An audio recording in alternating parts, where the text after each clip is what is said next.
Hello everybody, I'm your host Leland, today with Straight to the Point. And today we're going to be reviewing the Benchmade 585. Let's get down to business.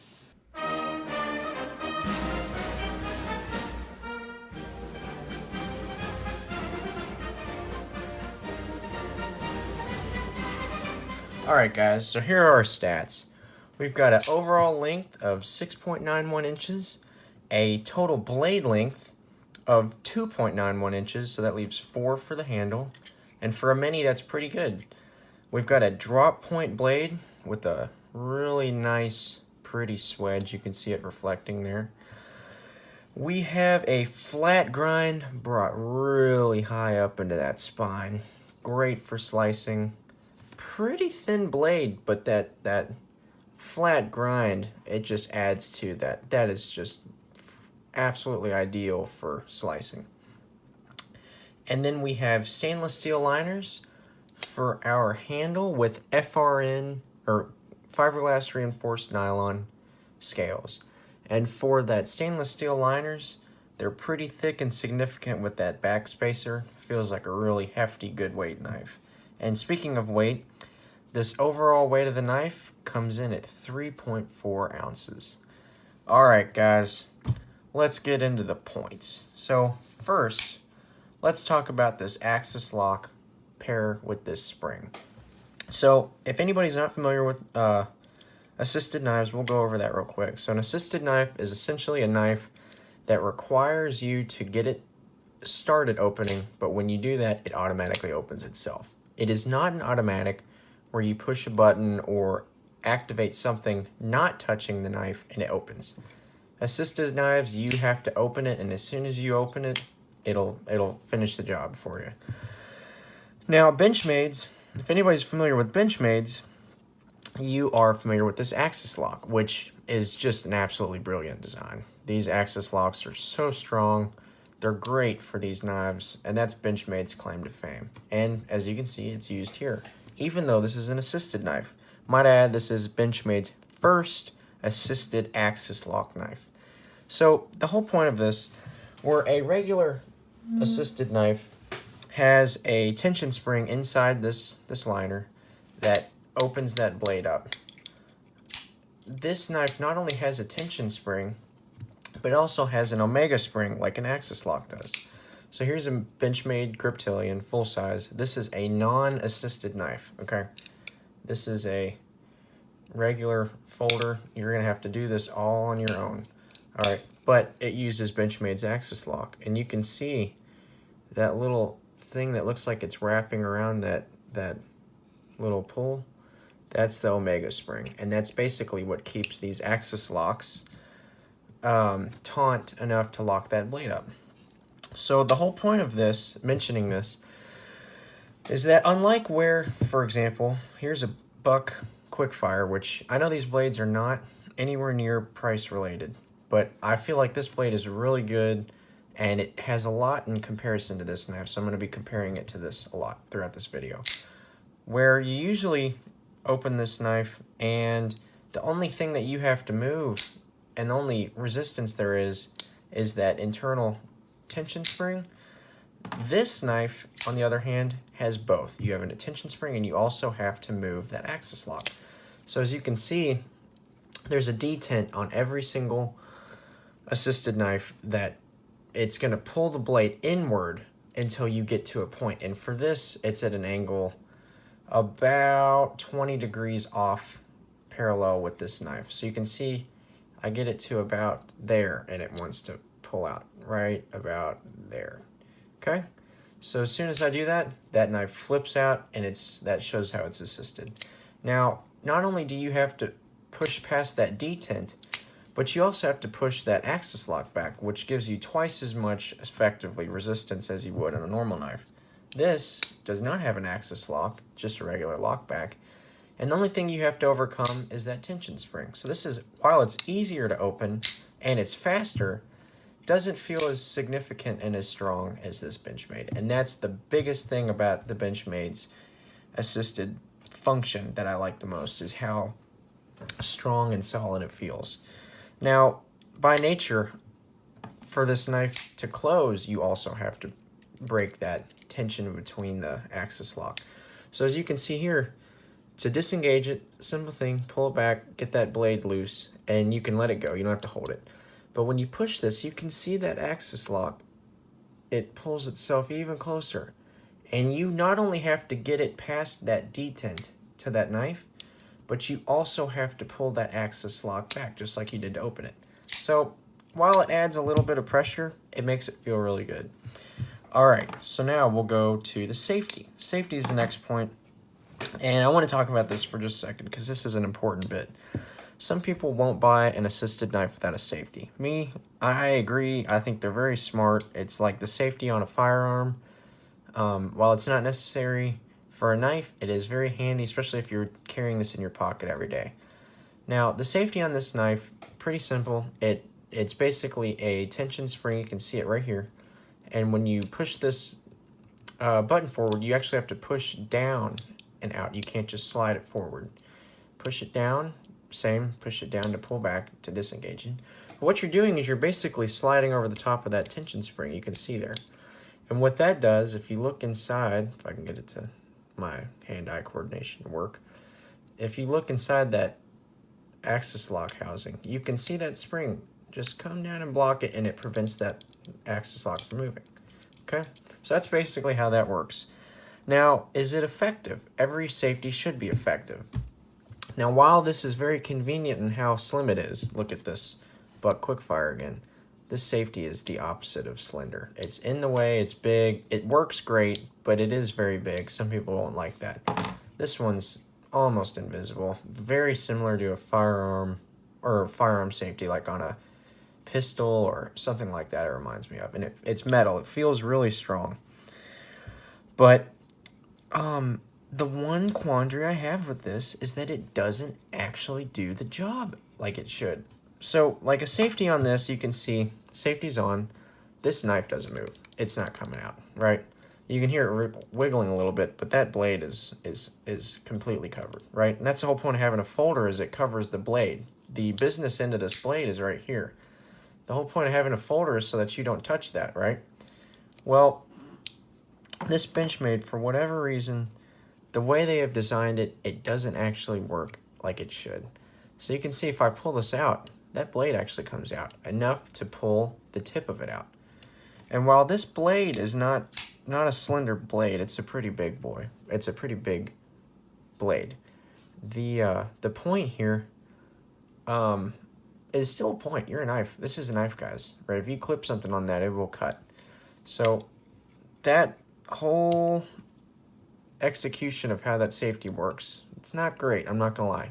I can prick my finger on that. That's enough to cut your pants or cut your hand trying to pull it out. And this is tip up, guys. So when you go to reach in, if you have something holding that blade out, you're gonna clip it, and that's gonna hurt.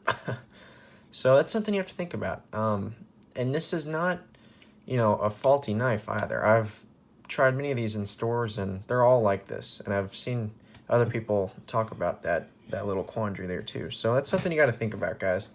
Now, I will say, safety on this knife is not really necessary. It takes like I said, it takes a decent amount of force to open this. But for those that need a safety, that's something you got to think about. This might be a deal breaker, guys. But I will say, this knife compensates for it in very good ways. And I'll explain that. Let's keep going. So speed of opening. All right, guys, it's assisted knife. All you care about is how assisted it is, or at least for me. That's the biggest thing. I don't want a snail knife if I'm buying assisted, and this is not a snail knife. While it is a little tough to open compared to some, this thing's snappy. I mean, look at that. It's fast enough to the camera can't even pick it up moving until it locks. That is thumbs up. I appreciate that. It feels really strong. Lockup is, there's no blade movement at all, up or down either. Of course not. Those axis locks are good idea. They execute the lockup really well. But I will say, I'm not going to act like this is the fastest blade. I want you all to keep something in mind while I'm explaining these two. This is a sub $130 knife, not by much. I think I got mine for $127. This buck quickfire is only under $40. That's not much at all. And it opens up quicker, plain and simple. So this is just one example. I'm sure there are faster knives, there are slower knives for sure than both of these. But the fact that this knife at its price point is quicker, and I keep in mind this knife is, you know, abnormally fast. This one, it doesn't really keep up with it. It's quick, but you can definitely feel there's more blade material here that slows it down.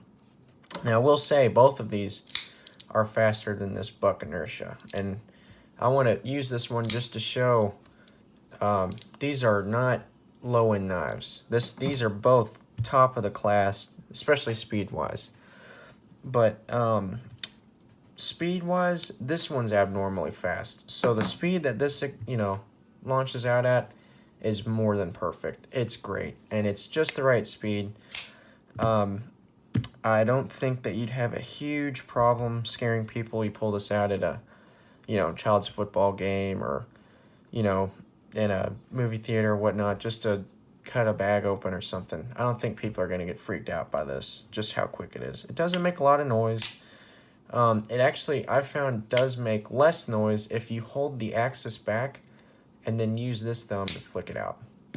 That's just something personally I found, but no big deal. Nonetheless, good speed opening. Handle material, you got a FRN. This is the plastic, basically a fancy name for plastic. It's good. Not gonna lie, Benchmades are kind of notorious for having a cheap sounding plastic, but and this is definitely no exception. But it's not as bad as, you know, for say like a Benchmade Griptilian. That's kind of stupid. Honestly, it makes me really despise Benchmade's FRN because of that. So overall, the plastic on this, you know, it doesn't feel as solid as aluminum or G10, but it's about what you're gonna get. You know, I'm not gonna lie. I wish that for this price range they felt sturdier. I'm gonna use this for an example again. That honestly feels like better quality, less hollow FRN than this, and this knife is like a fourth the price. So, you know, come on, Benchmade. You all are a really good knife company, but that doesn't mean you can get away with that. This needs to be better quality. And I feel like that's across the board for Benchmade's FRN handles. So, handle scales, rather. So, it is what it is. Overall, purchase-wise, this handle, I mean, it's just great. And I've got really big fingers. My hands are not meaty. They're very thin, but I got big fingers.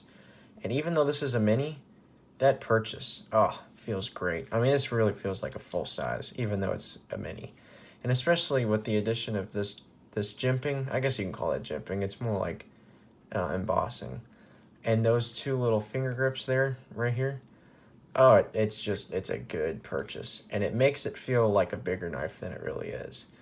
Now, last thing about the handle is the clip. Personally, I don't like this clip. I know a lot of people don't like it, and I'm one to agree. Super sturdy, don't get me wrong, does its job, you know, perfectly. I have no problem. It's not a deep carry. I like deep carry clips, but I can get past that.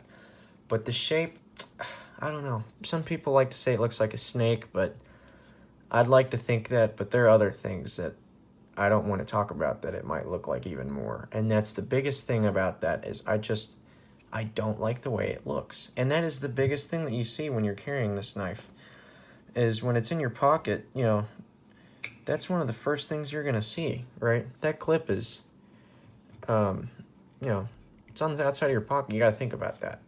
Now, for this particular knife, it works. It comes about, well, it actually comes more than halfway down the knife. They could have used better clips. Like this clip, Benchmade has used on plenty of knives. In fact, I don't actually know why they haven't used it on more and gotten rid of this one, because neither of them are deep carry. But be that as may, Benchmade will send you a new clip for $5 if you choose a different one, and I can guarantee I'll have that done for this. I just don't like the clip, but it works. Blade wise, man, I personally think that that's a good looking blade. With the addition of the swedge, although those don't have much purpose, they look really neat. It has a really big belly, and the fact that that's such a deep flat grind, that high flat grind, oh, it just, you feel like you can do a lot of damage on whatever you're trying to cut, from paper to, you know, if you use this to field dress anything, which personally probably need a bigger knife to field dress an animal if you're hunting, but still definitely could use it. The thumb studs, you know, they're all right. They're a little sharp, not gonna lie, and it is weird. I think it's the oxidized coating that they use, because on this Osborne, it's the same you know, gradient texture on these clips or on these studs, but they don't feel as sharp. These, honestly, they're kind of grippy. They hurt. I'm not gonna lie. I feel like I've taken some of the skin, yeah, I have, off my thumb from using this so much and testing it. But I think it's just that coating. They're really sharp. But other than that, the blade, I give, honestly, 10 out of 10. My only issue is the steel. I'm going to run over that real quick, guys. Honestly, Benchmade, some things you do I will never understand. So Benchmade has made 154 cm steel for their knives for a long time. And personally, 154 cm is one of my favorite blade steels because it holds a great razor edge, especially if Benchmade sends it to you sharp. I mean, they always send it to you sharp. But it's really easy to sharpen, and it's got a nice little patina to it. I mean, this is a satin blade, but it looks stonewash. But 154 cm is no longer made with Benchmade's Griptilian series. They now produce them with S30V, which is a far superior steel. Personally, I think it's good. I probably would prefer 154, but it's still a superior steel, S30V is. And the fact that you can get a mini Griptilian for under $100 with S30V steel, and you can get a Mini Barrage, Barrage, which is a more expensive knife with a more or less phased out steel, is just, it's kind of stupid, I'm not gonna lie. And I wish Benchmade, for this price of $130-ish, would make their knives with S30V all across the board. And that's really my only issue. The Osborne design, like always, you know, those are always great knives, especially the 940. So blade shape wise, you can definitely see this has been a thought out blade shape for this knife. But other than that, like I said, feeling in my hand feels good. It feels bigger than it actually is, and that's what you want for a mini knife. Concealed, it's great. Doesn't really show up in your pocket. It's a little thick, not gonna lie, but stout wise, it's pretty short, but yet it still feels like a full size knife. That's good. All right, guys, we're gonna do a quick overview for good and bad. 3 things for good. I would say the grip feels great, like I just said. Bigger knife than it actually is. Blade shape, beautiful blade. Love that swedge. Total slicer. Even though it's thin, it's got a lot of material here. It's really very strong in the spine. And the axis lock, of course, Benchmade keeps using this on their knives because it's brilliant. It works. It is my favorite lock type for any knife, bar none. I love it. And the speed, it's totally up to par. And the best part about it is that it engages all the way up to the top of that knife. A lot of knives that are assisted don't always do that. For example, this buck inertia stops right there. There's nothing after that pushing it up. And for assisted knife, you want it to finish the job. And that's exactly what this does. It finishes the job, even barely right there. That is good. Now, bad things, 3 bad things, I would say. The safety, although it's very easy to use, it's got a good little feeling to it. The click, can't say it sounds super expensive. Sounds a little cheap. But I just don't like how it doesn't lock that blade up more. It should, and especially for a Benchmade. You know, this is an American-made knife. You got to represent us good, and you can do that for that price point so much better than what they've done with this. Not a big deal, but it is irritating. Clip-wise, I don't know what to say to that. You could have used a different clip. You can always have one ordered, but they have so many better clips in their library, and they didn't use them. But, you know, whatever, it works. And scales, that's what you get when you buy a FRN handle. You know, they don't feel as good as G10 or aluminum, but for whatever reason, Benchmade's FRN just sounds hollow. So that's just my only quandary with these scales. You know, like I said, purchase is good. Alright guys, that's my overview for the Benchmade 585 Mini Barrage. Overall, thumbs up. This knife is great. I love it. I would recommend it to anybody looking for a medium to small assisted knife. Benchmade is an American company. I love that. I always want to support the United States and products made in our homeland. And overall, this knife I'm very proud to conceal, or not to conceal carry it, but just to carry it. And I appreciate you all, most of all, for watching this. And if you like this, I've got more coming to you. Have a nice day, guys.